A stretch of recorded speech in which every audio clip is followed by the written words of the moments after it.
اب آپ آئیے تیسری صلاحیت، ٹیم ورک کی صلاحیت، مل کر کام کرنا اور مل کر ٹارگیٹ حاصل کرنا، مختلف لوگوں کے ساتھ مؤثر طریقے سے کام کرنا، ٹیم کے ارکان کی اسٹرینث کی نشاندہی کرنا کہ آپ میں یہ خوبی ہے اور آپ خوبی کا اظہار سب کے سامنے کریں، برائی کا اظہار تنہائی میں کریں، اپنی طاقتوں اور حدود کو پہچاننا، ٹیم کے کردار کو واضح کرنا اور متفقہ کاموں کو انجام دینا،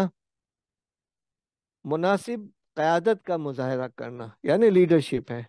اور آپ کو اس حوالے سے یاد ہے، صرف میں اشارہ کر رہا ہوں،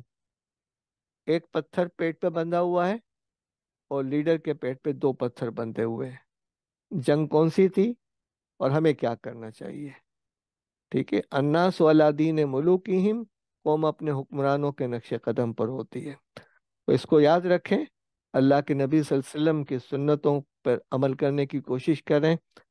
انشاءاللہ دیکھیں کہ وہ کتنی مشاورت کرتے تھے اور پھر ٹیم کے فیصلے کس طریقے سے کرتے تھے، یہ ان کا معاملہ ہے۔ دوسروں کی کوچنگ، رہنمائی اور حوصلہ افزائی کرنا، تعمیری آراء دینا اور وصول کرنا، اختلاف رائے کو حل کرنا،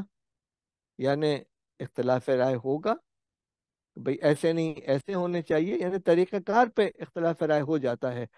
اور ٹیم کے نتائج کے حصول میں تعاون کرنا، ٹیم کا جو انگریزی کے اندر حروف ہیں TEAM ہے، together everyone achieve more, اس کو اپنے ذہن کے اندر رکھیں۔